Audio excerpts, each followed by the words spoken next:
Então, eu comecei a gravar aqui. Deixa eu colocar em tela cheia o Chrome para a gente poder conversar aqui. Então, pessoal, esse aqui vai ser a apresentação do Luiz Mota, lá do IBAMA. Vou pedir para ele se apresentar e começar mais um vídeo. Vamos lá. Então, bom, eu sou Luiz Mota, eu sou analista ambiental do IBAMA, e trabalho na parte de geoprocessamento, mais voltado a banco de dados, desenvolvimento de script, participação no projeto QGIS, e fico muito feliz e grato pelo convite do Leandro para poder mostrar um pouco da experiência e te bater um papo, de forma que vocês possam ver o potencial de usar uma linguagem de banco. Né? Eu vou fazer aqui um exercício com vocês, mas para aguçar a curiosidade.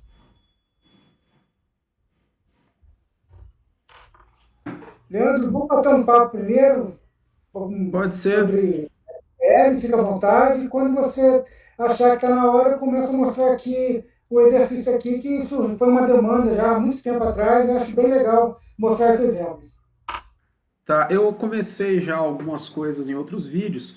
A gente já mostrei alguma coisa sobre de onde que eu comecei a pegar com o banco de dados, né? Aquela coisa do CAR, do CIGEF e tudo mais, que acho que você trabalhou, né, no CIGEF, na Sim, sim, montagem, trabalhando.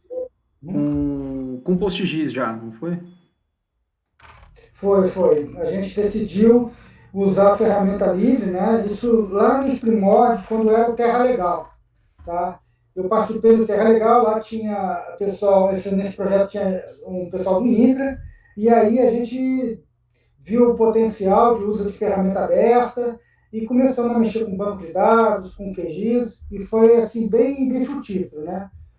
E aí gerou depois o CIGEF.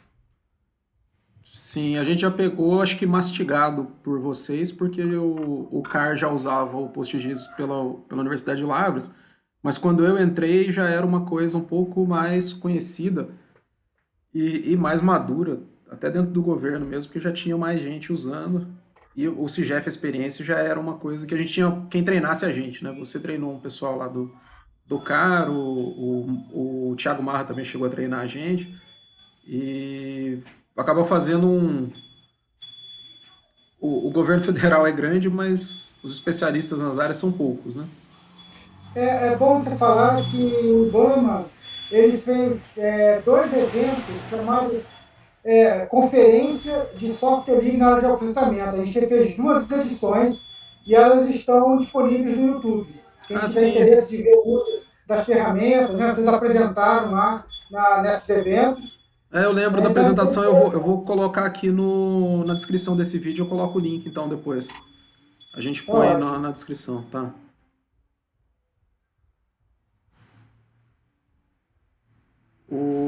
O restante, o Luiz também é outro entusiasta de software livre, né? Entusiasta por necessidade, porque licença é outro problema grande no governo. Você prepara todo o sistema pensando no software mais fácil de fazer, e aí depois no ano seguinte você não tem recurso para comprar licença, você perde tudo que você desenvolveu, né? Assim, falar de software livre é bem polêmico, né? Mas assim, existe toda uma filosofia, mas assim, tecnicamente o mundo mudou, tá? A gente tem projetos, né? Eu acho assim, hoje está muito em voga data science, e quando você pega as bibliotecas, você vê grandes empresas investindo numa biblioteca aberta, né? O famoso TensorFlow, né? Um caso bem tá aí todo mundo usando, e você vê, a Google começou, você tem a NVIDIA e outras empresas grandes investindo num projeto que atende a demanda de todas essas empresas. Né? Então, é uma nova forma de lidar com tecnologia. Tá? Então, é só para mostrar para vocês que tem muita coisa acontecendo sobre isso. E o que eu, assim, para o governo, a capacidade da gente trabalhar em conjunto e disseminar algo que esse corpo técnico ele começa a crescer junto, né? E quando você, às vezes, na usar proprietária é muito difícil, porque você pode estar crescendo, mas as licenças não ficando caras, depende do que você está fazendo, uma instituição nova, ou até mesmo o pacto federativo, né? Porque o governo federal tem uma certa capacidade, quando você desce para os estados vai ficando mais difícil, quando chega no município é muito difícil. E na hora que o município recebe toda uma tecnologia desenvolvida com a ferramenta aberta, ele também entra, né, nessa corrente, tá? Mas eu prefiro a Sim. gente agora Não, a gente entrar na pode apresentar palavra, né? o. Só lembrei aqui um exemplo bom disso, é o SEI, né? O SEI, Isso. os sistemas eletrônicos de governo, começaram, acho que com algum órgão da justiça, que eu não lembro qual que é agora, não era Ministério Público, mas foi um órgão da justiça, e depois foi disseminando, e hoje todos os órgãos federais e provavelmente em breve todos os estaduais e municipais vão adotar a ferramenta, porque ficou muito boa, e você não tem recurso para comprar uma ferramenta tão boa quanto, e nem vai existir, daqui a um tempo você desenvolve tanto aquilo, que aquilo fica melhor do que todo o resto que você consegue comprar. Então não faz sentido mais você comprar, você tem que conseguir usar, mas precisa de gente, precisa de desenvolvedor, precisa de capacitação, precisa das pessoas conhecerem as ferramentas, senão a gente não aproveita elas também, né? O QGIS é um bom exemplo disso, de uma ferramenta que avançou muito, eu peguei ele acho que no versão 2, 1.8, peguei na versão 1.8. E já era melhorzinha do que antes, e hoje está isso daí, né? Tá uma ferramenta sensacional para usar. Então acho que você pode começar aí. O que você achar necessário detalhar, pode detalhar. A gente não tem limite de tempo. Se tiver algum problema, eu te aviso. Então, E tá, vamos ver. Tá? tá. Então, vou mostrar aqui no QGIS, tá, uma situação que chegou para mim, tá? Que era o seguinte, isso aqui é uma bacia, tá? Isso aqui foi criado no site da ANA, a bacia do Rio Doce, e você tem que saber as nascentes. Mas o que eu tenho? Qual é a entrada de dados que eu tenho? A hidrografia, tá? A hidrografia, nessa escala aqui, é 1 milhão, se não me engano. E aí você tem que achar quem? Os pontos nascentes. Tá? Então, o rio começa aonde? Numa fonte. Então, esse caso aqui, ó, eu quero esse ponto. Tá aqui o ponto. Então, como é que através, que eu chamo de uma rede de drenagem, ou seja, você tendo uma camada só de linhas que representam uma hidrografia, como é que você consegue gerar os pontos correspondentes às nascentes? Está aqui, ó, as duas nascentes aqui. Então, o que é? Isso aqui a gente vai pensar em termos geográficos. Vamos pensar como trabalhar com dados que têm essa geometria. Para a gente olhar uma camada dessa, eu vou até botar no modo edição, vamos ver se aguenta aqui. A Essas gente percebe o linhas, seguinte: Luiz, essas linhas elas são. É o rio inteiro ou é cada trecho? Eu não consigo. cada trecho, tá? Eu vou marcar aqui, tá? Tá. Aqui, por exemplo, Uhum. ó, você tem um trecho e aqui ele está, que a gente chama de uma estrutura arco e nó. Ou seja, as linhas são arcos, ó. E elas são formadas por um conjunto de pontos. Cada cruzinha dessa aqui é representada como um ponto, que é a coordenada que ele digitalizou o Do rio. arco, né? Tá. Uhum. Exatamente. Então, a linha é um conjunto de pontos. E quando a gente fala arco, é porque a gente está construindo essa camada do tipo linha com essa característica. Você tem um arco, ou seja, um arco se conecta a outro arco. Tá? E se a gente começar a ver a rede de drenagem, olha o que acontece. A gente esse trecho aqui, ele contribui essa parte, que essa parte recebe daqui, por sua vez recebe desse trecho e etc. Então, Uhum. a gente disse que isso aqui está numa estrutura arco e nó. Bom, se está numa estrutura arco e nó, como é que eu gero um ponto? Esse foi o desafio. Então, eu vou aproveitar uma apresentação que eu fiz em 2016, tá? A gente Ah. esteve fora, né? Fizemos umas visitas em umas instituições europeias que usavam software livre e a gente acabou apresentando isso aqui. Tá, uma coisa aqui Então, que batendo o olho é meio óbvio que se você rodasse transformasse essa linha em pontos, você teria todos os nós, né? Você não teria só o ponto inicial. né? Sim. Se eu gero Tá? aqui, se eu tenho lá a ferramenta mais simples que você consegue usar é transformar essa linha em pontos. Quando eu transformar a linha em pontos, eu vou ter um ponto repetido para o número de vezes que cada arco se encontra, né? No mesmo ponto. E eu vou ter um ponto para cada nó original do arco. Eu não vou ter só o ponto inicial Isso. e o final, Tá? né?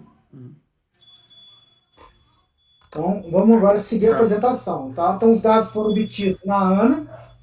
E a ideia, então, é o quê? Encontrar as fontes, né? O que a gente chama aqui de nascente. Então, a metodologia, primeiro, eu vou obter eu vou obter os nós de todos os arcos.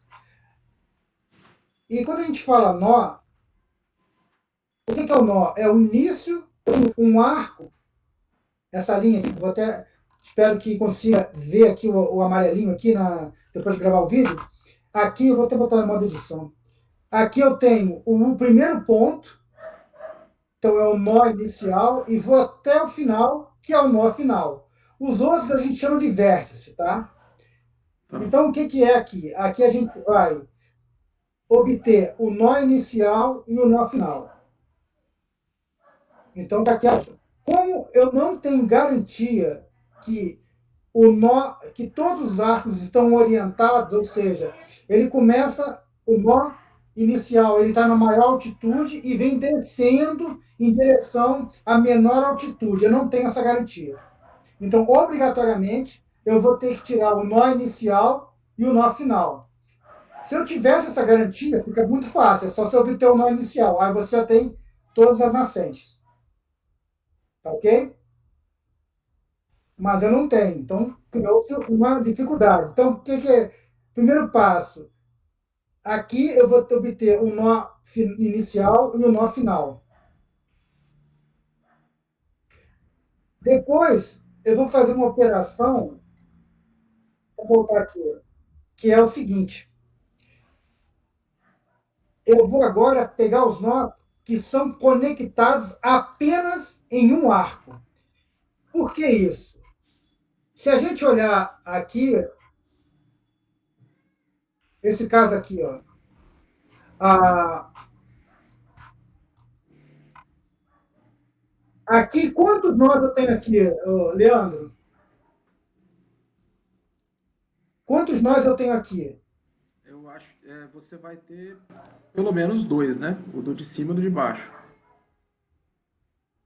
Não, três, Então, desculpa. Você vai ter três. Você então vai ter vamos o de lá. cima, o de baixo e o outro arco. Você vai ter um arco, esse maior, o Exatamente. Tá? menor e o seguinte. Aham. Então vamos lá. Eu vou ter um nó final desse arco, eu vou ter um nó desse arco e vou ter um nó desse arco, concorda? Sim. Então aqui eu vou ter três pontos, um em cima do outro. Então, somente se esse, esse nó tiver conectado a apenas um arco, o que eu estou garantindo? Que é um nó final, que é um nó aqui, ó. E não entre arcos. Entendeu o que eu estou falando? Sim, você É uma poderia lógica. extrair todos os extremos, né? E aqueles que não estão sobrepostos seriam final de linha, né? Exatamente. Tá? Para isso, o que eu uso? Eu poderia partir do seu raciocínio, ou seja, só trabalhar com ponto, só que eu vou gerar os pontos e vou fazer uma pesquisa. Esse ponto gerado, ele se conecta apenas a um arco? Se ele se conectar apenas a um arco, ele não vai estar aqui. Aqui não. Porque ele vai se conectar a três arcos. Agora, o que tiver aqui, na extremidade, ele só vai conectar em apenas um arco. Beleza? E como que eu diferencio esse primeiro dos seguintes, dos pontos? Eu não. Esse arco aqui, ele pode ter gerado daqui para cá. Por isso que eu preciso extrair o primeiro, E o último? o Aham. inicial e o final. Pego só os Agora, extremos. para pegar só os extremos, eu faço agora uma comparação. Tá? Então, eu vou esse ponto aqui, ele conecta apenas a um arco, correto? Ó, aqui o arco. Sim. Esse ponto aqui, ele vai conectar quantos arcos? Um, dois, três.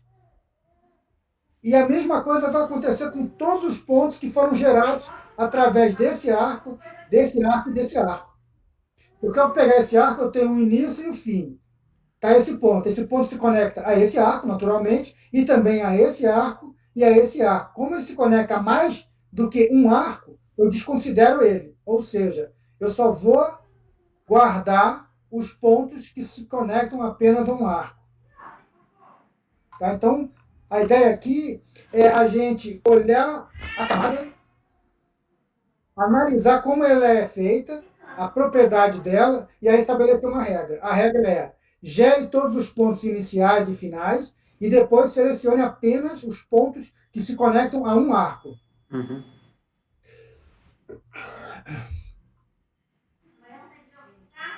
Então, ó, são duas etapas. Agora a gente vai ver como é que faz isso aqui. Tem um detalhe.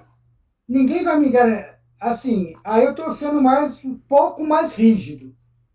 No seguinte sentido, ninguém me garante que o final do arco tá correto. Ele poderia estar um pouquinho ultrapassando. Sabe quando a gente tem aquelas linhas que elas não foram topologicamente consistentes? Então você vai ter o final de um arco cruzando com o outro. Sim, Entendeu? sim. Ou Você não vai seja, ter o ponto essa linha sobreposto, né? não vai ter o ponto sobreposto. Para evitar isso, Você porque tem uma um tolerância. bem pequenininho, ou seja, Uhum. uma tolerância. Então, é bem natural, né? É claro, quando a pessoa olha pela primeira vez, fica, nossa senhora, que diabo é isso? Mas quando você lembra da ideia, da metodologia, ele começa no ponto inicial, eu aplico um buffer, ou seja, eu pego um raio desse ponto, bem pequeno raio, em vez de agora trabalhar com ponto, eu estou trabalhando com aquela circunferência. Porque um ponto, um buffer de ponto gera uma circunferência. Então eu tenho o, os arcos, os nós iniciais, aplico um buffer e vou fazer uma união com quem? Com os nós finais, aplicando um buffer. No final, o que eu vou ter? Esse ponto aqui, na verdade, ele é um raio, ele é uma bolinha. E aí eu evito que eu não tenho aquela rigidez que os arcos têm que ser topologicamente consistente. Eu posso ter uma falha, ou seja, o final de um arco ele pode ultrapassar o outro. É como você falou, eu estou aplicando um buffer porque se tiver com que esses pontos eles não terminam no mesmo lugar, eu estou trabalhando com essa tolerância, tá ok? A gente tem que lembrar sempre o seguinte: a base ela pode ter problemas, tá? Você pode até fazer a limpeza antes para depois aplicar a regra. Aqui eu estou sendo mais tolerável, porque eu já estou aplicando um buffer, ou seja, se tiver errado ali o finalzinho, mesmo assim eu consigo achar o ponto de interesse, que são as nascentes. Por É isso uma que eu apliquei base esse 001 ele tá em grau. tá em grau, Ele tá tá? em grau. Então isso aí seria alguma coisa perto de 10 metros, né? Você Para um dado que tá 1 para 1 milhão, né? é, Para que 100 é muito mil. pequeno. Esse dado é 1 para 100 mil. É. Aí, o que a gente faz aqui? Agora, olha só, eu tenho o nó inicial, o nó final. Agora, como é que eu separo só os nós finais? É nesse cara aqui, ou seja, esses nós que tem mais do que conecta a mais de um arco, eles vão ser abandonados. Eu só quero o final, eu quero esse, que é o caso daqui. Então, depois que você gera isso aqui, Você você tá vem para unindo os uma dois e ele próxima query. vai. Sim. Aí a Aqui o seguinte. que eu estou fazendo? Aqui, eu só a regra lá que a contagem de atos tem que ser igual a 1. Ou seja, ele vai só pegar os pontos. Tá? E aqui eu estou invertendo. Se primeiro eu gerei um buffer, Agora eu quero o centroide. Se você tem um ponto, gera um buffer, ele é uma bolinha. Se você volta para o centroide, vai ser exatamente aquela coordenada que você começou. Por Então isso que eu você vai apliquei o pegar só os centroide, tá? Então, centroides daqueles buffers aquelas que bolinhas, não tem o buffer em cima dele, né? Você está vendo onde que o buffer união com buffer, deu só um vértice, né? Só tem um ID, e aí eu pego ele e eu pego o repeti, centroide. É, sim.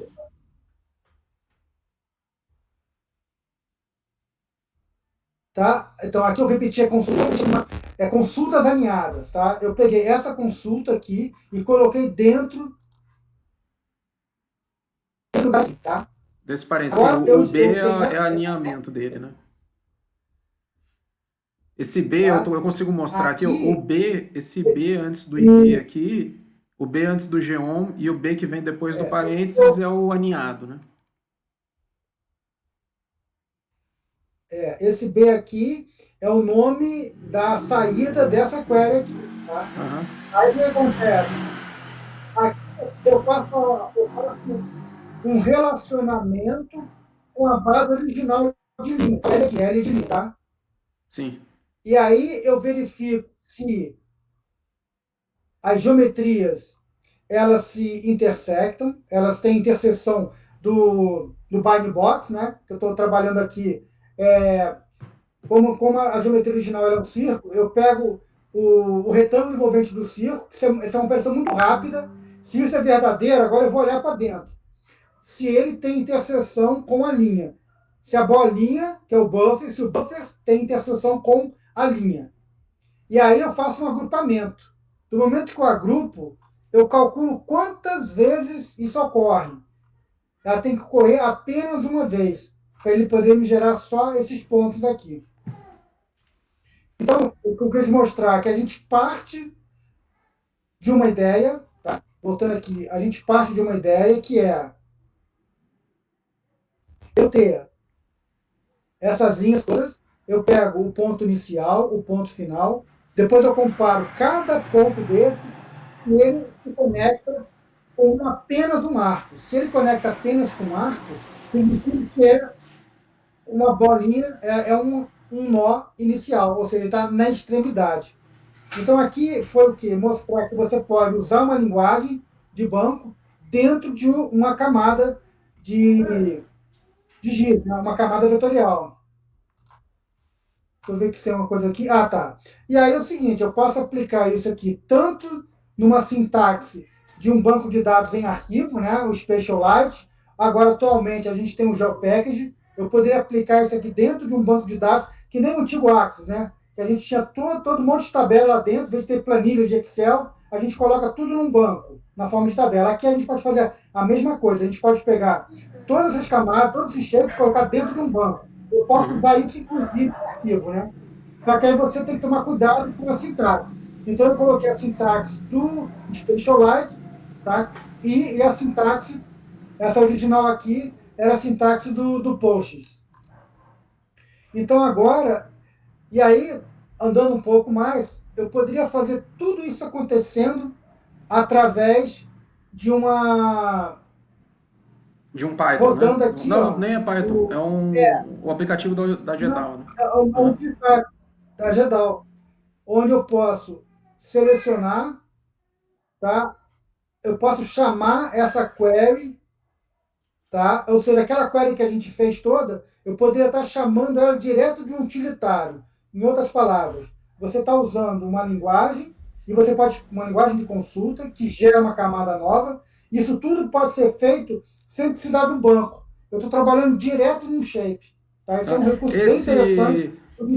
Só uma coisa, Luiz, esses aplicativos eu cheguei acho que mostrar quando eu instalei o QGIS, tem um vídeo que eu instalo o QGIS para uma pessoa normal instalar usando aquele OSGel 4W, né? Porque como eu considerei que a maioria das Isso. pessoas usa o Windows, aí eu coloquei com aquele. Esse OGR to OGR, no caso do Windows, ele vai estar dentro do BIM do QGIS, ele vai estar lá naquele lugar que eu mostrei que tem vários aplicativos. Ele tem lá o OGR to OGR.exe, vai estar lá e ele faz essa mesma coisa. A gente costuma falar, abre o console da USGel, ou seja, abre aquele terminalzinho, aquela tela preta, né? Que é um Sim. terminal, e ali já está embutido todo o endereçamento das bibliotecas da GEDAL e os próprios utilitários da GEDAL. Então aqui foi o quê? Uma forma onde você recebe uma camada dessa e você quer chegar aonde estão as fontes. Só as fontes, ou seja, que seria as nascentes. Ó. Se você bate o olho aqui, ó, você vai ver que eu tenho uma nascente aqui, outra aqui. Dela nasce, né? Tá o nome, é nascente, brota aqui o rio e vai descendo. Tá? Agora tem um detalhe Tem o fim do rio, né? nesse aqui. Embora, o detalhe é o seguinte: aonde ele vai terminar, ou seja, o vertedouro também passa a ser um ponto Que é de uma nascente, possível né? nascente, né? A lógica também ela vai, ou seja, a lógica inteira foi baseada em apenas uma camada. Se eu tivesse uma camada de altimetria, eu já eliminava esse caso, ou seja, até para onde é que essa água está indo? Ela vai, né, em outras palavras, ela vai dar no mar, vamos dizer assim. Então Sim. ali seria um ponto final. Para não considerar como nascente, eu já sei que ela é a altimetria mais baixa. Aí eu já eliminaria por aí, né? Mas a ideia é que a riqueza dela foi essa, de uma camada. Né? Suponho que você não está nem na. Está longe da. Você está numa Sim, microbacia. e você vai ter Tá? E aqui soluções você para está esse pedindo. final, né? Eu acho que se você usa o dado autocodificado da ANA, você tem formas de fazer uma lógica para achar quem que é o último, né? E aí começam várias coisas. Por exemplo, eu posso aqui usar o Convex Rule para essa gente para saber qual é a área de contribuição de bacia e Sim. por aí vai, entendeu? É só, né, a ideia aqui é aguçar a curiosidade, né? Em vez da pessoa ficar numa ferramenta de desktop GIS, né? Buscando várias etapas. Outro problema, gerar camadas intermediárias para depois você gerar uma camada final. Aqui, com apenas um SQL, Você tá? Que está é esse encontrando aqui, já direto sim. eu não gero nenhuma camada intermediária, eu já vou direto numa camada final, tá? Então E é que é só uma para ver o solução poder, já, assim. é o passo a passo na consulta, né? Você já faz a consulta com o passo a passo da lógica que você precisa resolver. E aí qualquer quantidade de dados que você colocar aí dentro, você consegue resolver de uma vez com uma consulta só, né? Você não precisa ficar indo e voltando, refazendo e tal.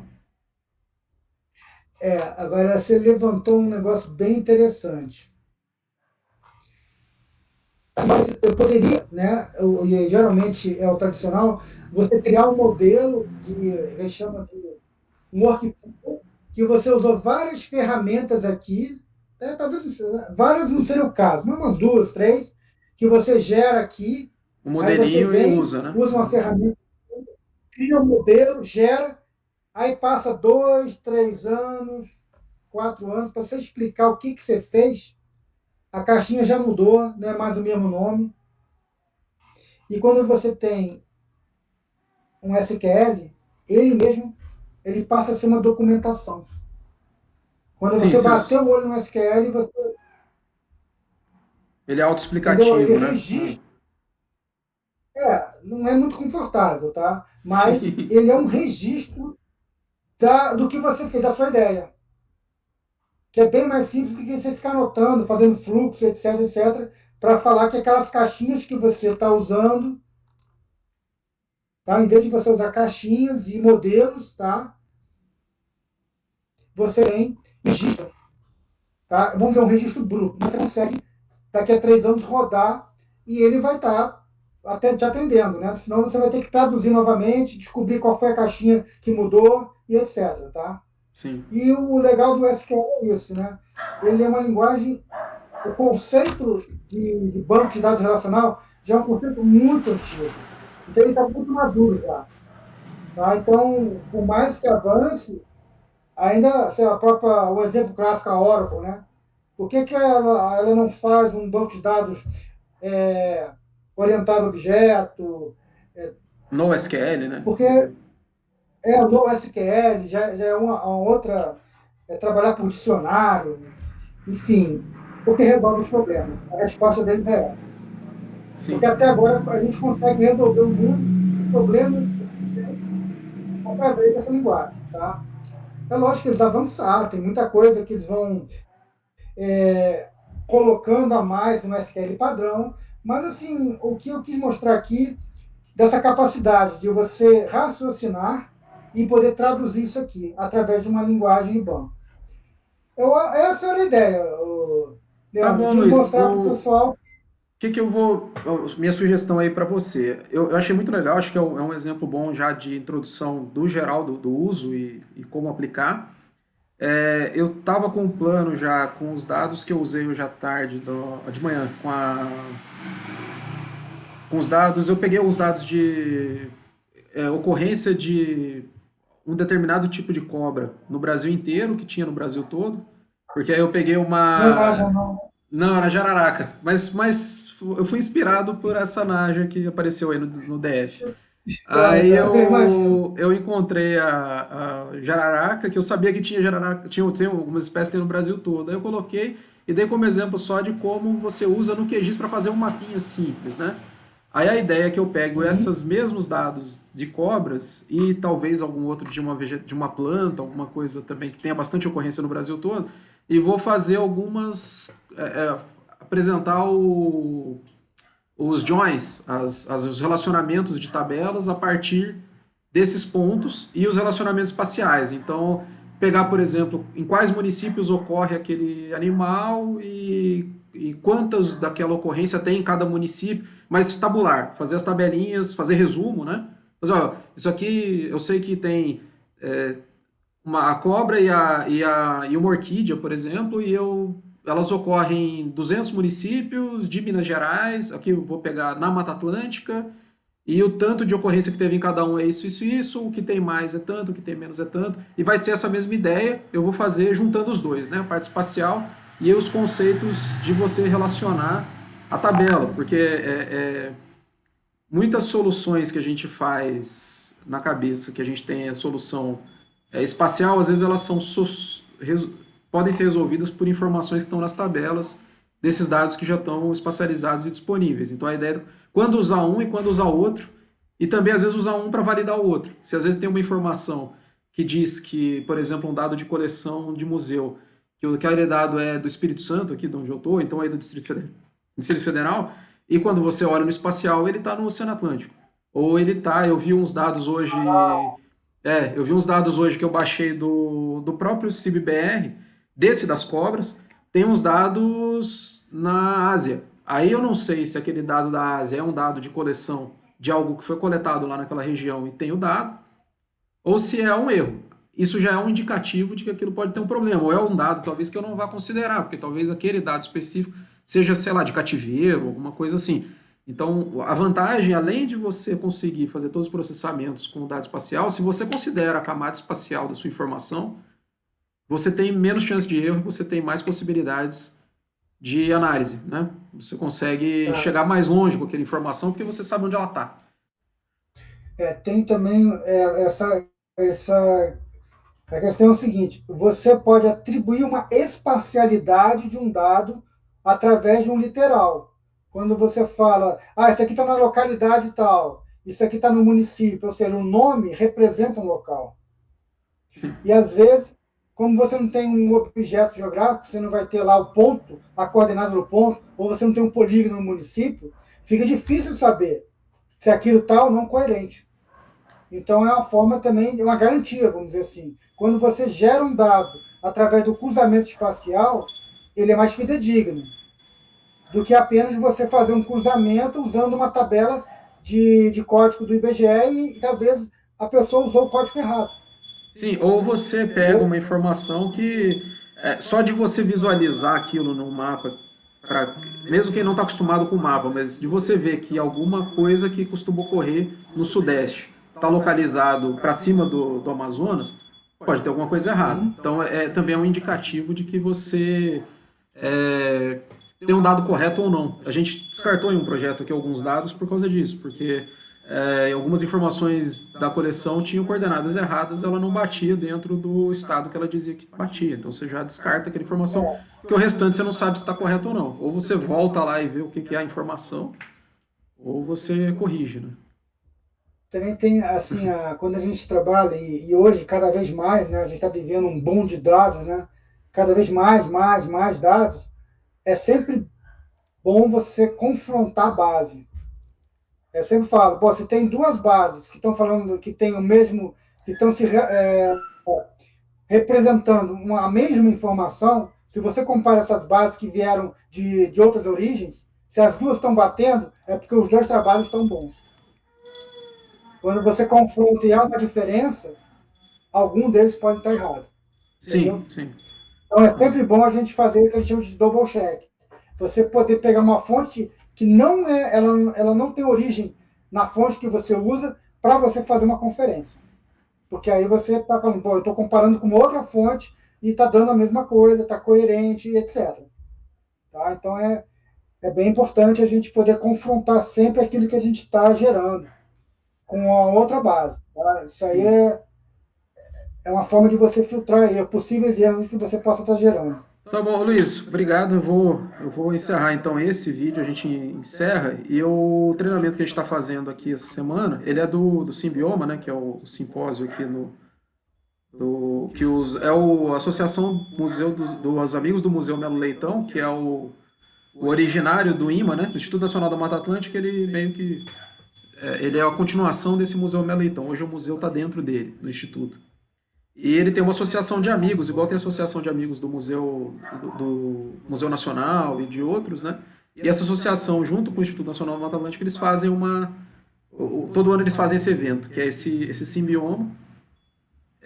Já está no nono evento, eles fazem, e aí a gente está apresentando, eles têm. Esse curso específico nosso está com 72 pessoas inscritas até agora, mas a gente continua inscrevendo. Eu não limitei a continuidade, eu falei que pode inscrever, como é tudo virtual e é tudo gravado, quem quiser assistir vai assistir, e depois, no final, a gente vai tornar tudo público e deixar aberto para quem quiser assistir. Então a gente vai poder divulgar também e colocar essas aulas como treinamento para quem quiser usar, para o que quiser, para informações, né? Aí eu vou passar, eu vou subir esse vídeo agora, eu te mando depois todos eles, acho que eu já te mandei o link da playlist, e eu vou conversar com a turma. Se tiver alguma dúvida, alguma coisa, eu te passo. E se você tiver mais alguma ideia de algum vídeo legal, alguma coisa interessante que você queira mostrar, pelo que eu vi lá do treinamento, tem gente de todos os níveis de conhecimento, de SIG, de tudo. Então tem gente que conhece muito, conhece específico, áreas de SIG bem avançado, tem gente que nunca viu. Então, qualquer coisa que você fala, putz, isso aqui sempre que eu mostro, dá um choque no pessoal, o pessoal gosta, você pode avisar, a gente grava também. E a ideia também é que depois do treinamento a gente eu vou continuar gravando coisas e colocando. Então se eu lembrar, isso aqui naquele treinamento ficou faltando falar sobre isso. Eu vou continuar gravando e vou ficar deixando lá no YouTube em domínio público para a gente começar a ter mais informação. Eu sei que você já tem um trabalho muito grande com os plugins do QGIS, essas outras informações são muito úteis e que todo mundo agradece sempre. Eu sou um dos grandes usuários dessas informações todas, mas falta sempre por causa da pandemia, eu acabei resolvendo tomar isso como uma coisa legal de se fazer. Qualquer hora eu vou começar a fazer tutorial dos seus plugins, como usar e gravar também, colocar ali, porque é uma coisa que falta tempo, falta a gente parar e fazer isso, né? Não é nada, com esse vídeo nosso agora vai dar acho que 5 horas esse treinamento, 5 horas de vídeo gravado. Em 3 semanas que eu comecei a gravar uns vídeos, como quem não quer nada, eu falei, vou gravar alguma coisa. Já tá dando 5 horas e assim, se a gente tivesse gravado tudo que a gente já treinou de um e do outro e tal, você repetiria menos as coisas para as pessoas, talvez. Algumas coisas É, específicas a gente repetiria menos. E a gente teria muito mais informação guardada. A gente, infelizmente, não é uma coisa tão corriqueira assim. Tá? assim, eu concordo com você, né? É a questão de a gente não falar. Mas o papel nosso de servidor, né? O próprio nome fala, né? A gente tem que servir a sociedade.